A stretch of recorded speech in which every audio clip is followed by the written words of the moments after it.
I don't believe that it takes a tuxedo rental to find any value in what we do. I think it's absolutely obscene what Hollywood has done to people to convince them that it pays to be self-possessed. Because it's like a giant hall of mirrors, and someday it'll close in front of us, and we'll lose all daylight and perspective.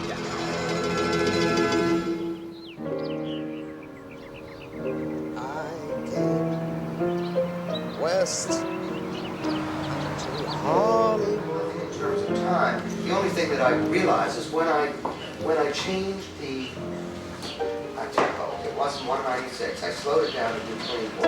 Bye-bye.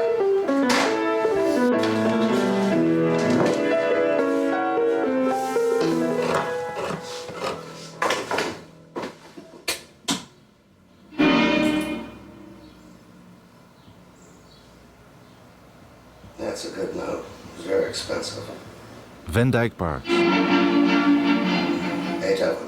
Een uitgesproken Amerikaanse componist, pianist, gitarist, talentenjager, platenproducer, arrangeur, tekstschrijver. Curry.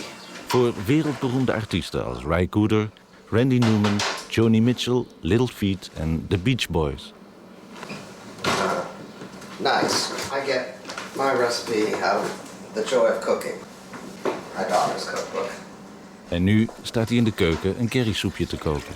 Cold Senegalese soup.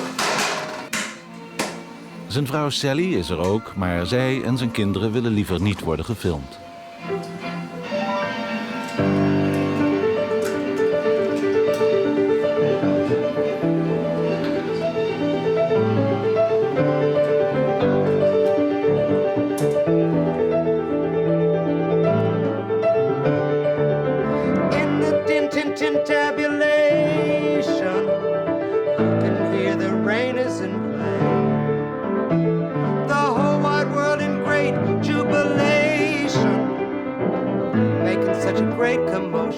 You could hear the clatter, put the pots and pans on the floor, and just let it pour. On the wings of a dove, singing of love, things I need badly. Wings lifting my love, she's drifting above the push and the shove.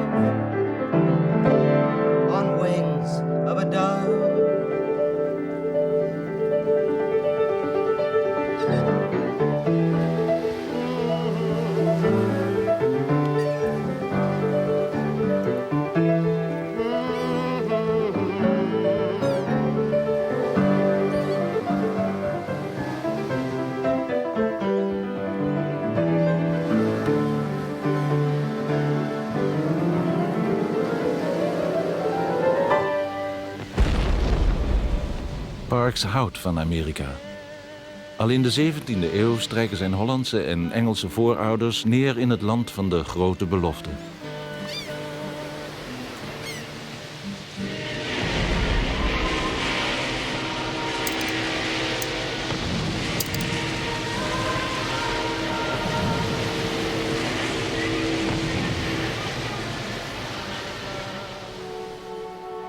Hij groeit op als een artistiek wonderkind.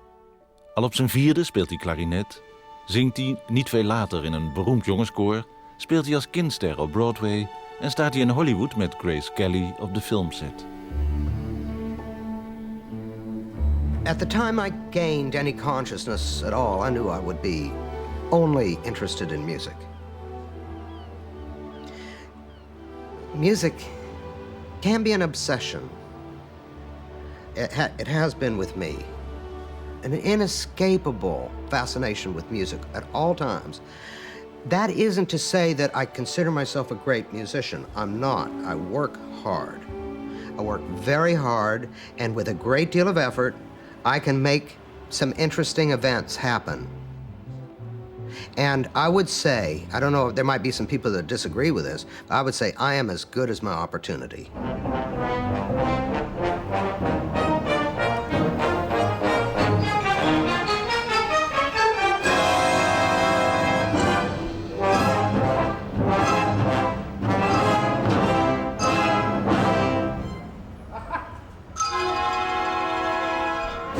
Why is he a genius? Because he can make any kind of music happen. No matter what he does, it happens. He can make any kind of music happen.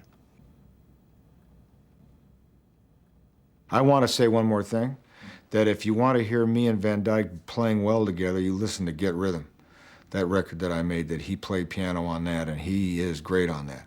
And that was one time when I wouldn't let him get up. So you sit there and don't get up from the piano till I say. But it took me years to say that to him, because I had respect for him, so I wouldn't be too rough on him. He was the dominant personality. I was kind of timid then in some ways. He didn't tell me how to arrange or what to write, or he didn't change. I'm not talking about in terms of my record. He didn't dominate that. But he did the most talking and we did the most listening.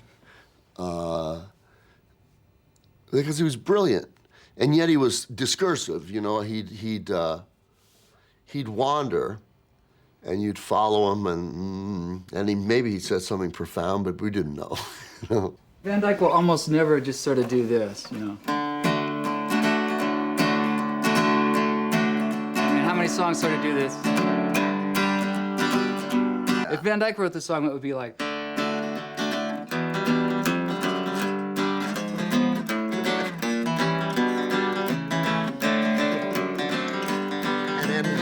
Then it would go. Yeah, then it would go. Whatever. A lot of people think that Van Dyke Parks' music jumps around in a lot of different ways and has a lot of, you know, stylistic tangents to it. But I don't really think that when you look at his background. He's from Louisiana, you know. Louisiana, it really isn't even like the rest of the United States. It's like a Caribbean state within the United States, you know, and its port cities are Caribbean cities. So I think Van Dyke, he liked Americana. He liked, you know, Creole composers like Gottschalk, you know, but he liked Brian Wilson too because he liked the Americana there. Van Dyke Parks likes how messy America is. He knows America is a social laboratory, a messy, messy place where everything is intertwined with everything else.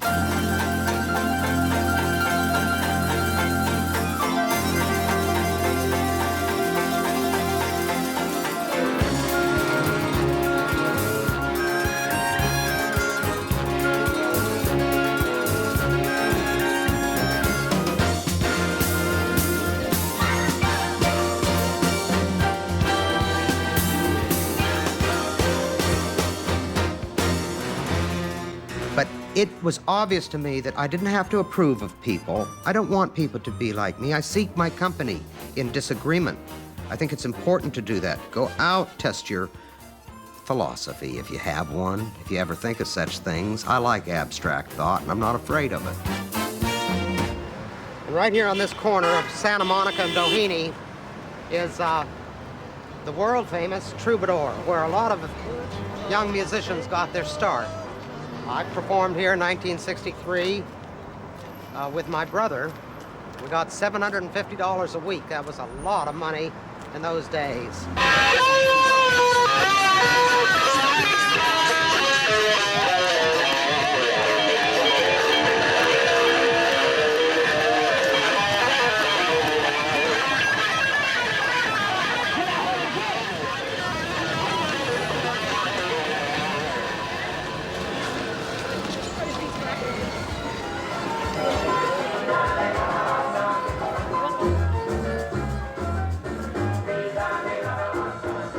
In 1943 wordt hij geboren in het warme zwarte zuiden.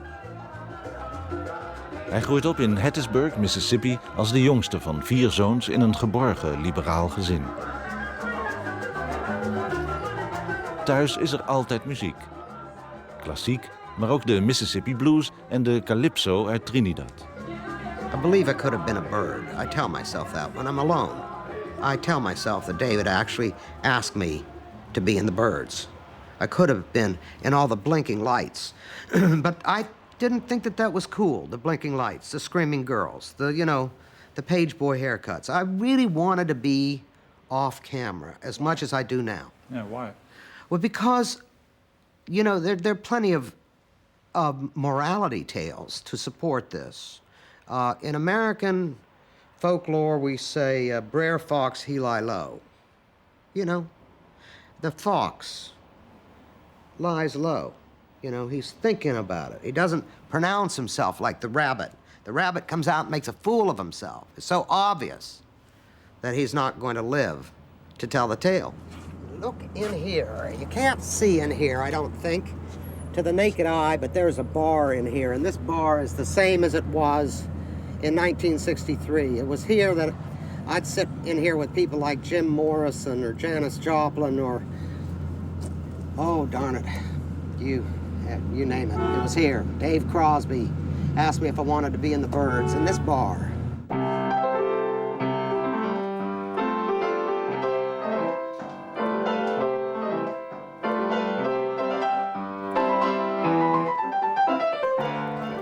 In January of '63, I learned how to play a guitar. The guitar I played was an nylon string guitar, and I did it because I wanted to come out here and work with my brother in coffee houses. And what did I want to do? I wanted to meet Jack Kerouac. I wanted to meet John Steinbeck. I wanted to go on the road. I wanted to be with girls. I wanted to stop pretending that it was important for me to learn what they wanted to teach me at college. The same college that offered me a doctor's degree, simply based on the blood I put on the tracks.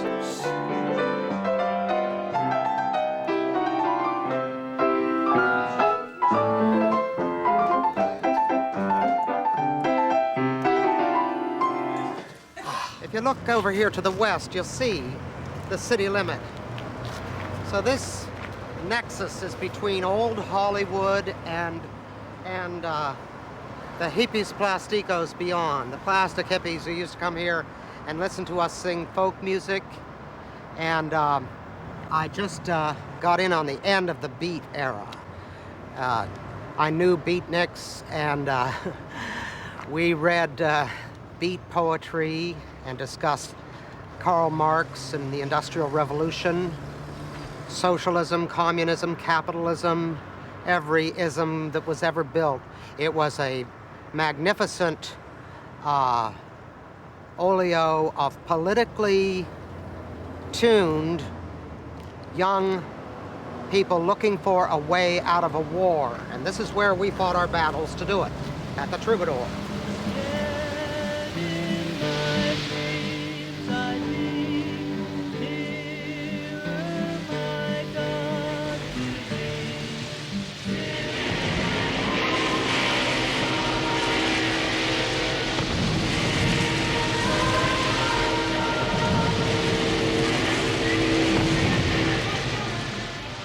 De oorlog in Vietnam berooft Van Dyke's generatie van haar onschuld. Zijn vrienden uiten hun woede en frustratie in protestsongs en ook Van Dyke kiest voor politieke acties. In zijn muziek valt daar niets van te merken.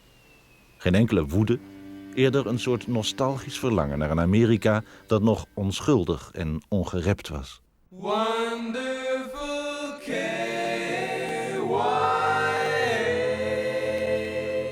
Als er één groep is die uitblinkt in simpele, briljante liedjes, dan is het wel de Beach Boys. De broers Wilson zingen over surfen, stoere motorfietsen en meisjes. Vanaf 1961 zijn zij het Amerikaanse antwoord op de Beatles.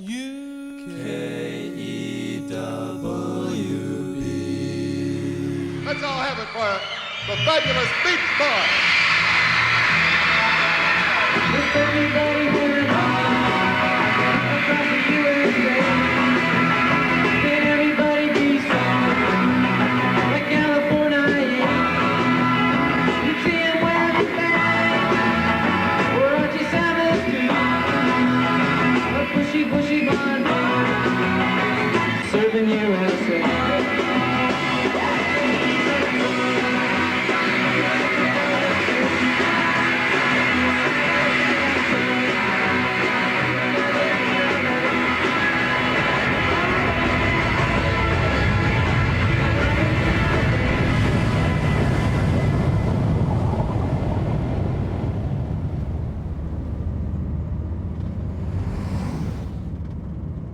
Beach Boy Brian Wilson distancieert zich al in 1966 van het imago van de groep als surfband.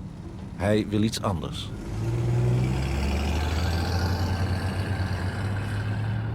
I saw Brian Wilson on a yard, Terry Melcher's yard. And I remember there were cocktails, probably pina coladas, some mixed drink on the lawn, a very emerald lawn overlooking Benedict Canyon. That's where we met.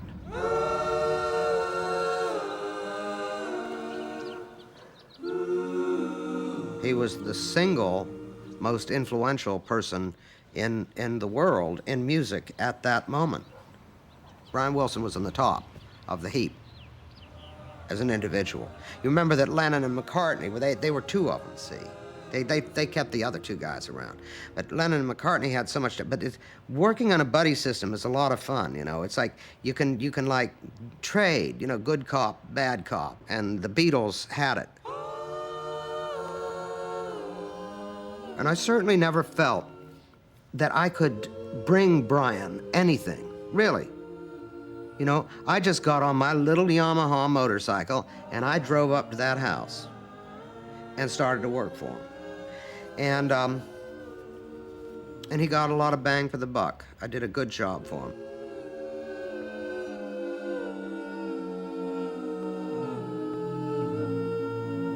Brian? Yeah, There's a couple of OOOs you missed. I know. Okay. Are we ready, guys?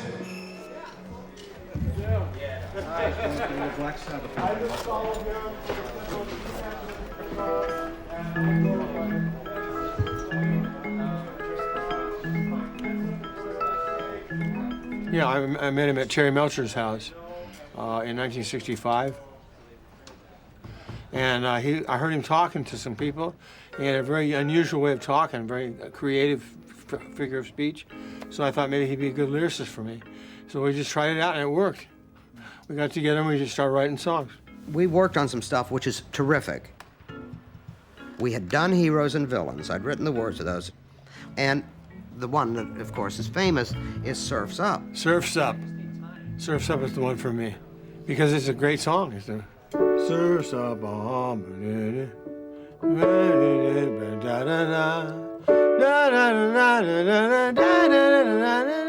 Yeah, I love it. It's great. Surf's Up, I did that because I wanted to preserve the idea that they were a surf band. I thought that was a great image. I heard the wonderful thing, a children's song.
Each one of those things is called a syllable. Each note is a syllable, and I filled them all up. I said, I've been in this town so long that back in the city I've been taken for lost and gone and unknown for a long, long time. I fell in love years ago with an innocent girl from the Spanish and Indian home of the heroes and villains. Late at night, cotillions squared the fight, and she was right in the rain of the bullets that eventually brought her down. But she's still dancing in the night, unafraid of what a dude'll do in a town full of heroes and villains. So, nothing wrong with it. And nothing wrong with it at all. It was fast food and good, and a lot of fun.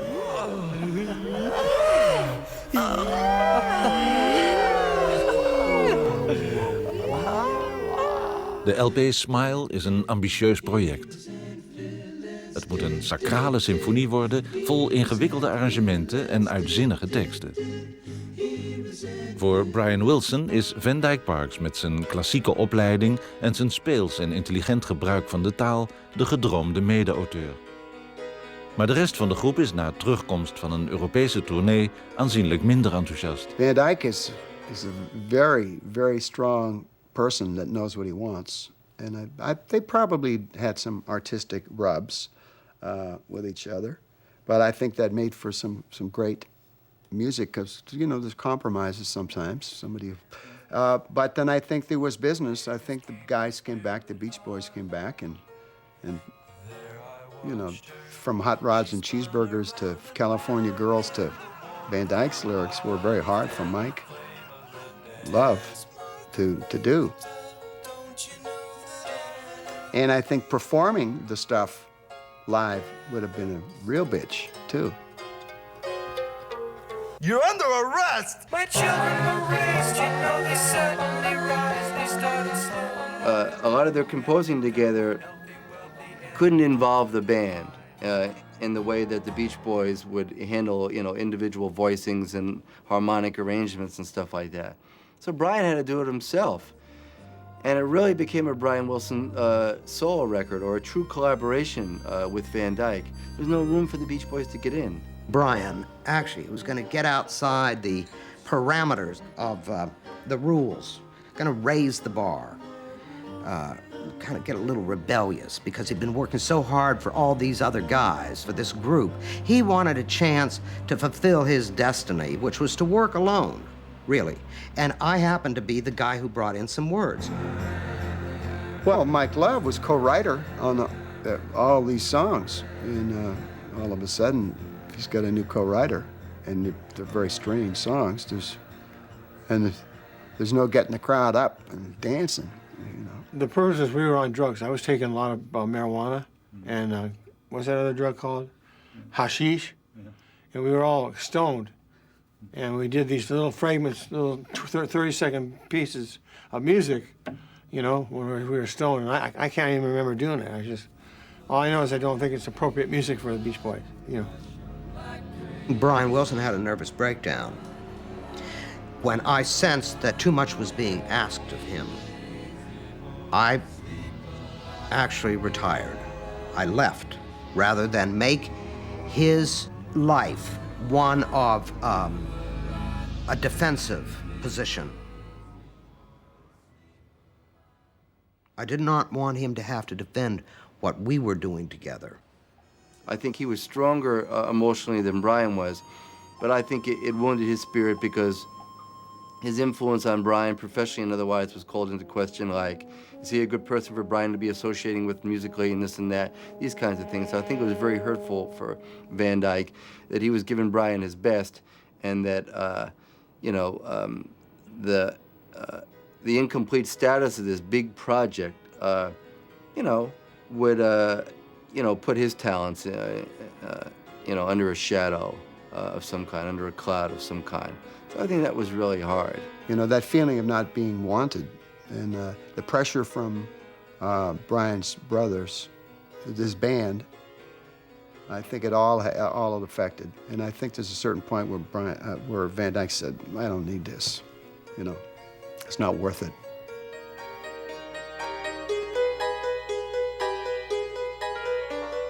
Van Dyke never, at the time, told me how he felt about it, but I knew he was pretty devastated. Yeah. I've been in this town so long to the city. Mike Love destroyed the enthusiasm of the project. And it was a very stupid thing for him to do. And I have forgiven him completely. By the heroes and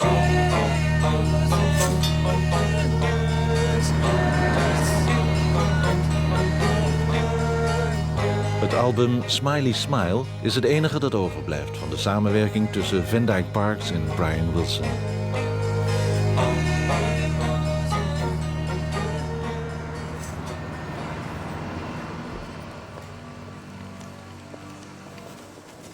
Another perfect day in Los Angeles, California. Maestro. How are you? great to see you. Grant Geisman, the world's greatest guitarist. Here in and this room, here in this room where we are recording another record. Oh, thanks. And we're gonna make Van Dyke sing, I think. Out your heart. Okay, let's look at this.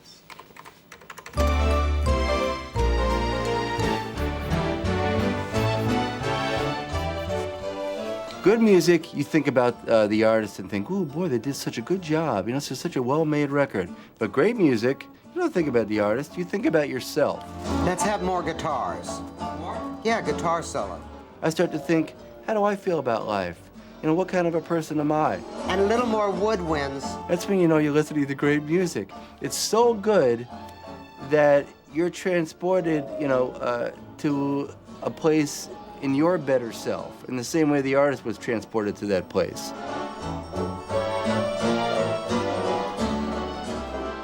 Het einde van Smile betekent voor Van Dyke Parks het begin van zijn solocarrière. In 1968 maakt hij de LP Song Cycle. Een ongeëvenaarde plaat in de popwereld, tijdloos en briljant. That we made, but I'm sad to say it never made the grade. God, I was in high school when Song Cycle came out, and I just thought it was a completely original, transcendent kind of work. The music had such an impressionistic quality to it, such a consistency of flow and a force of mood. In a funny way, I thought, God, this record like changes the mood of the day, changes the feel of the room. And I hadn't heard music like that before. I loved it. I thought there was no one else in the world capable of doing it, and the kind of music that he was moving toward, you know, was very impressionistic. It had a lot to do with pop music, but not a lot to do with rock and roll. I thought it was funny, and I thought it was musical, and the one thing it didn't do was really rock. It had a lot to do with film scores and those sensibilities. It had to do with the kind of plateau where popular composing in an orchestral sense meets popular music. You'll hear this kind of sudden subito from one atmosphere to another. That business of cutting up tape, 4-track to 4-track. It's like musique concrète is what you call it. Critics of quote-unquote serious popular music knew that it was a work of genius. It was just a sublime record.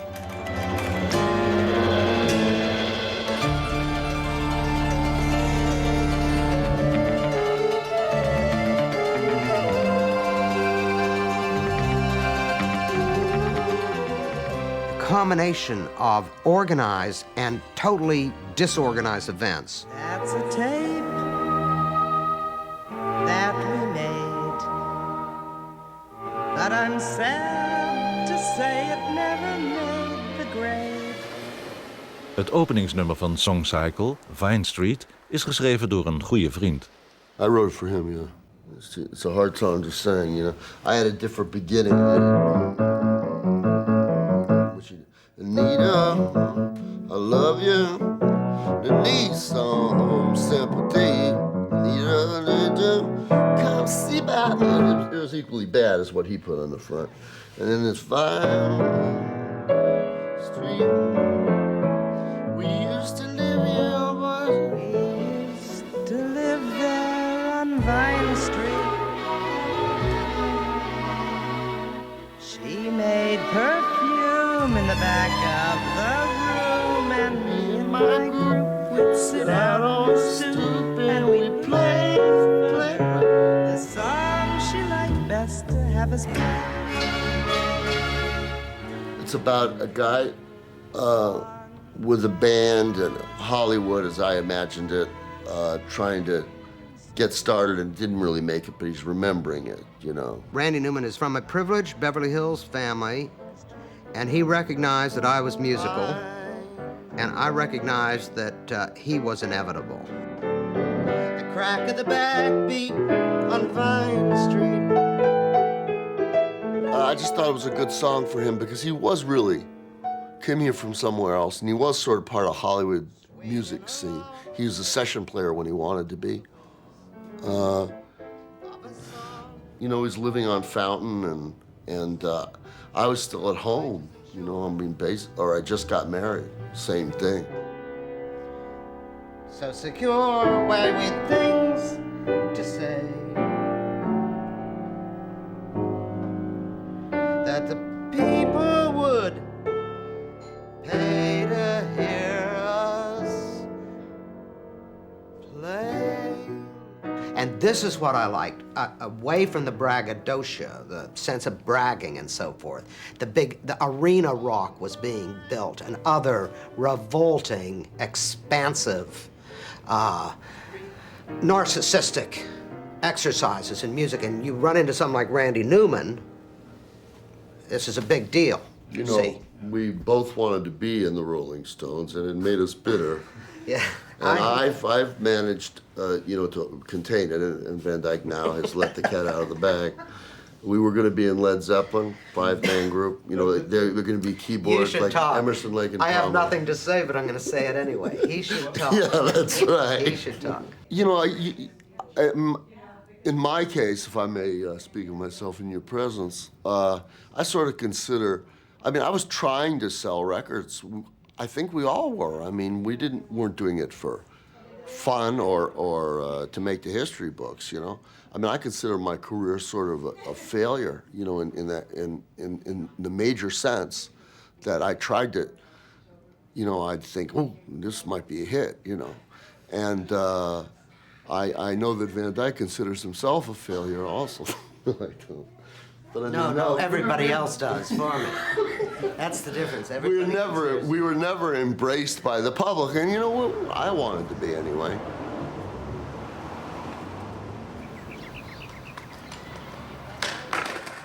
Commercieel gezien is Song Cycle een complete flop. En Warner Brothers dumpt de plaat.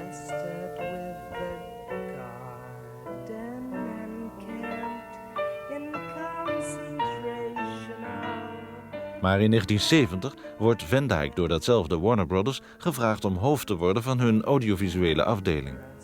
Hij accepteert het aanbod en legt zich toe op het produceren van platen en van 10-minuten filmpjes, een soort videoclips avant la lettre, waarin Joni Mitchell, Captain Beefheart, Little Feat, Randy Newman en als allereerste Ry Cooder figureren.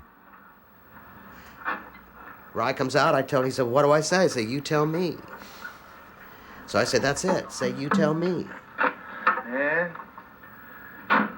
you tell me. So we have juxtaposed the celebration of California, the rural California, in a great song by Woody Guthrie, reinterpreted by Ry Cooder, on which I play piano. So I came up with the idea to make documentaries, to impart some information so that films could go to all these places where they teach music.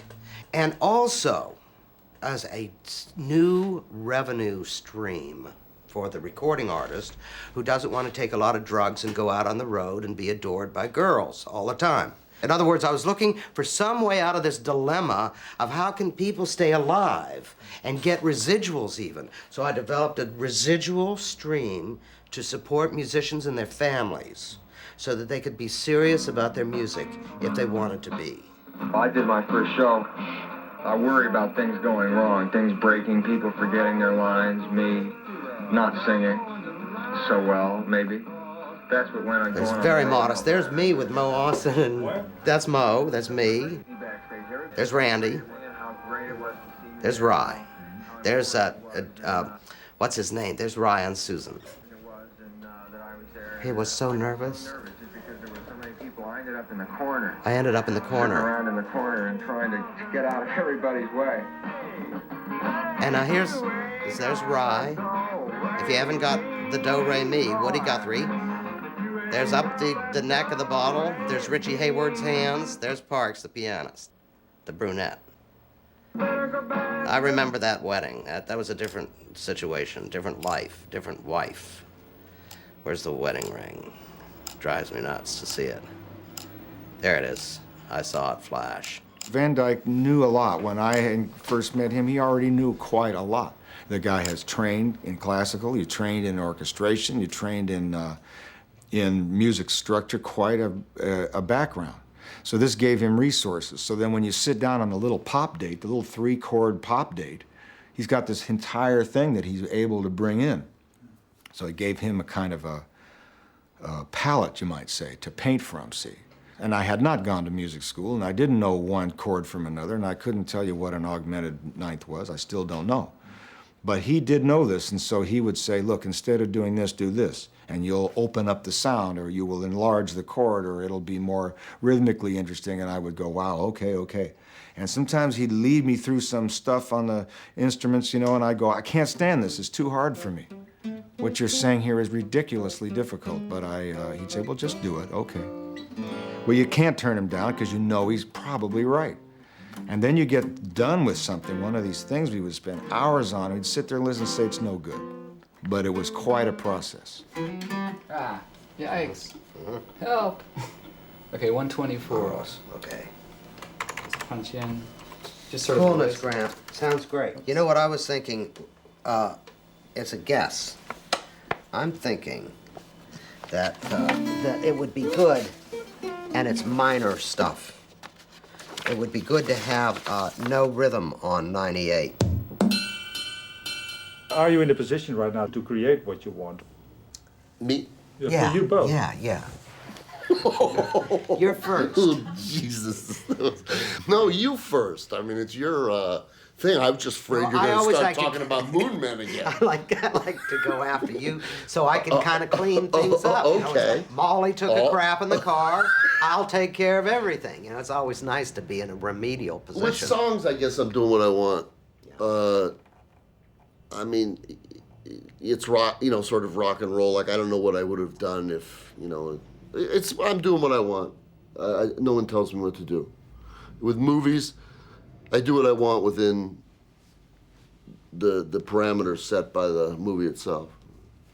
I've always wished that I could do at least a sub-average job on a really successful picture and stop renting tuxedos.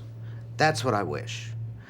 I'd like to just be average in a successful fluke, and that hasn't happened for me. And if it did, it would change the nature of the way I feel about what I do, but it wouldn't change anything else. It wouldn't make anybody's job easier. The challenge of writing a song is highly abstract. There is no way that can be told. Nobody knows nothing. It is the embalming room to go in, to me, to write anything. With no idea. With no idea how the self relates to it and all of this stuff. And those are inevitable, conscious interventions in the songwriting process. But it is, I think, absolutely the most rewarding and unsuspect process that is offered to humankind. You see, some people have a plan and a straight path, and I always think, oh, how dull. If you always know where you're going and you always know it's my career and I'm headed this way and I'm connecting these dots and jumping this connection over here, it's got to be boring. So the best thing to do is to just wait for something to happen or follow your nose, and you end up doing this a little, but it seems a little more natural, you know, the world is more like that. And then you will surprise yourself and hopefully discover something and you didn't know was there. This is the rock and roll part, straight alphabetical all the way across. And we have you filed in rock and roll. But it's it's all pop is filed together. And then I separated country and reggae. Where do you put Ry Cooder? Ry Cooder in pop. Ry Cooder's in pop? Yep. And I'm in what? And you're in pop too. Okay. So Randy Newman, pop. He's here too. Okay. Going down memory lane here, folks. Van Dyke gave me all these Calypso and Steel Band records because he had no space for them. And now you're getting him back. All right, Esso. This is it. The Mighty Sparrow. This is great stuff. Yep. This is the golden age of Calypso. My favorite kind of Kennedy and Khrushchev. My favorite. Oh, Miss Mary. This is my favorite era of Calypso's right here. This is the album that Van Dyke produced. Which is what? Boy. That one I'm keeping. Yeah. Hot and sweet. You That's stay. a very fine record done in one day. Yep. That's when you're not getting back. Some 30-some musicians. Anyway, there it is. There we go. Okay. There it is. This is a great record. What year would this have been? Do we know? No. This would be maybe 1982. Okay. My favorite song. Lowell and I wrote a song in here called Cheek to Cheek. This is a great record by the founder of Little Feat. Yeah. My best friend there for a while. I've had a string of best friends who have died. I now make it a habit not to have any best friends. Thank you for Maybe the that. kiss of death.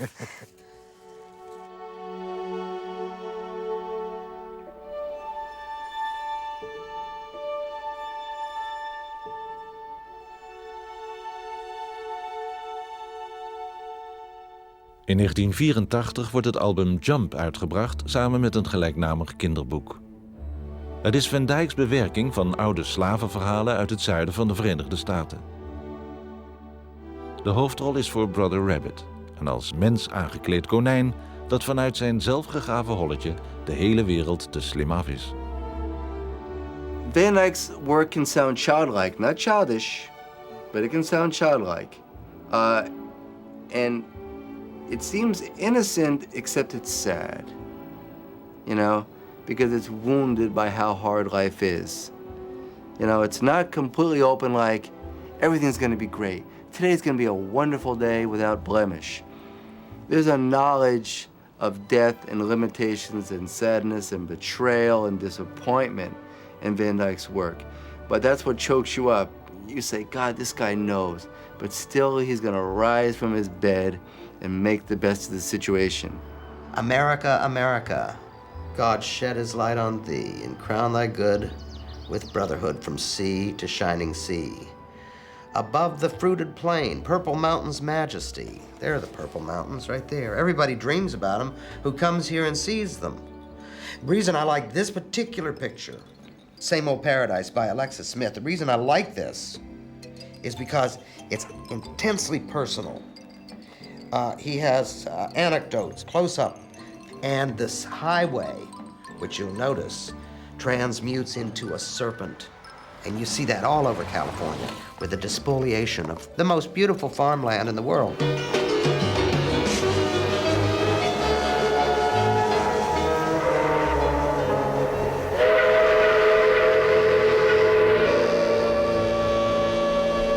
Okay, let me see if I can find one refill.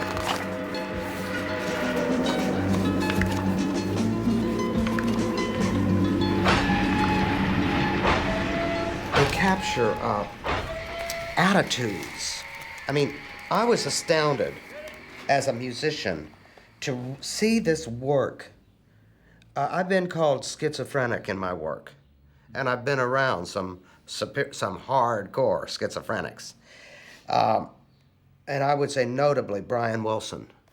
And so I used the work of this, I would say, very schizophrenic creative force, Charles Reifel, R-E-I-F-F-E-L, to try to admit to the schizophrenic condition.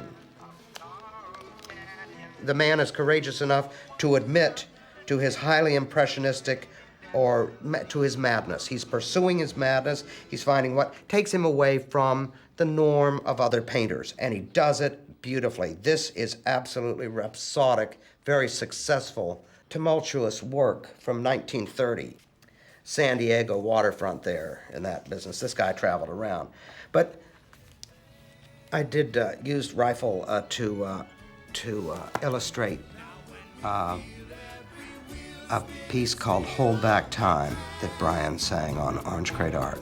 We shake the dust off the sack in our old house by the track. Hold back time. Don't talk about tomorrow. Tell that old clock on the wall I love the Orange Crate Art record, and I think people underestimate it, but I think it's an exquisite record. Celebrating California with Brian Wilson. Testing, 1, 2, 3, 4. I think it was a different record, making a different statement about growing up, you know, in California in the 1920s. This is a fine album, and it celebrates California in the way that I found it in 1955 when I first came here.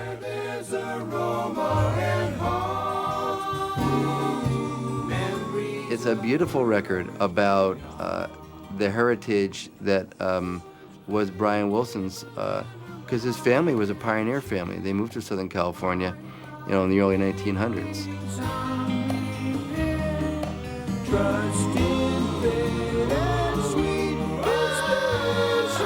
You could go bust to replay just what is here by the case. I believe my best work is ahead of me, but some of it is behind me, and it sure is here, which celebrates an old friendship. And it's important to me, we went public, we should celebrate that. I don't want Mike Love to write the history of Brian Wilson and Van Dyke Parks. It's not good. He called me one day and said, I'd like to make an album with you called Orange Crate Art. And I said, well, I'd be delighted. So it took us about a half a year off and on to make it, but we finally made it. He gave me a spark, a little spark of love, you know, to get moving. He got me writing songs, he got me going, you know? But it all begins with that spark of love. You know, I call him Van Dyke Spark, because he's got the spark. Yeah, he has the spark.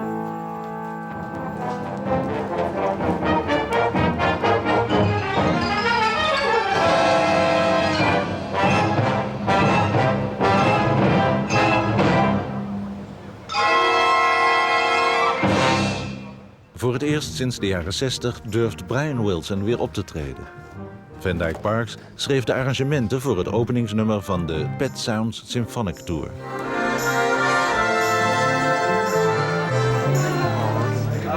Hey, Van. Hi, Van.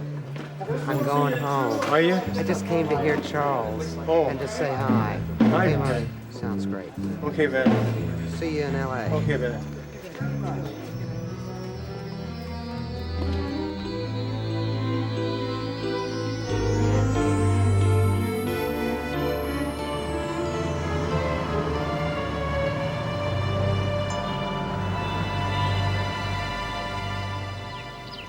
This is just enough to get by in the city.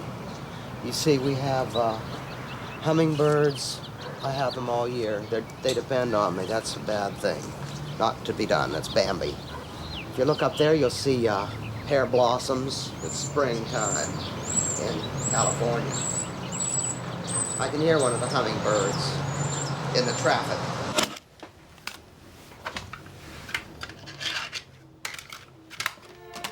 Zoals iedere ochtend zit Van Dyke Parks alweer om 8:30 te componeren in zijn werkruimte van 2x4.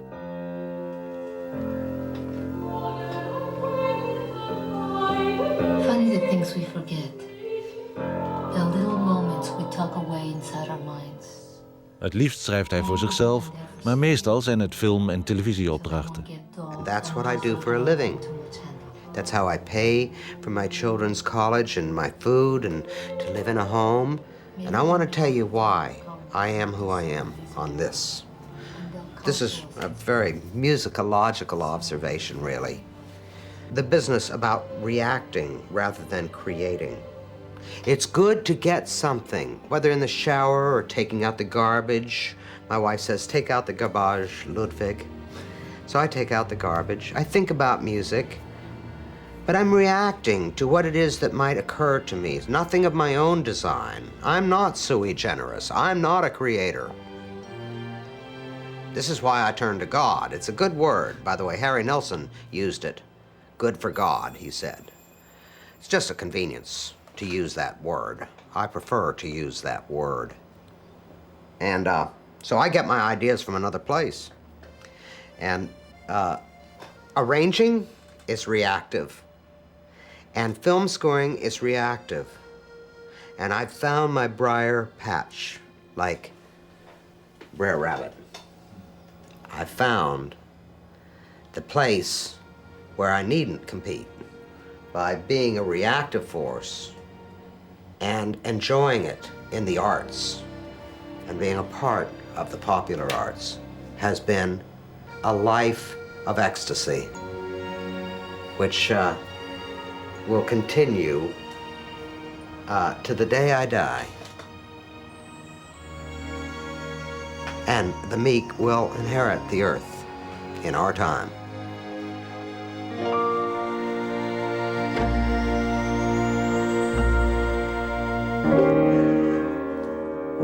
I came west unto Hollywood. Do you have a lot of friends? No? No, I stay at home. I don't like to go out because people push me around. They actually jostle me. They jockey for position. I like to stay at home. Lines? Yeah, well, just generally. Well, no, I get along at a market. I like that. Yeah. I go for vegetables and early in the morning sometimes, where there are a lot of trucks and so forth. I can make it in a queue system, but it is just generally safer to stay Why at don't you home. move to a less crowded town? I knew you would say that to me. I knew What? you How'd would you know do that? that on camera. Did you say, get out of here? I love you. Get No, out I of here. didn't say get out of here. I said, you know, this place is He crowded. wants me to leave. You know, he said it's crowded here. I came here in 1955. I'm a contender.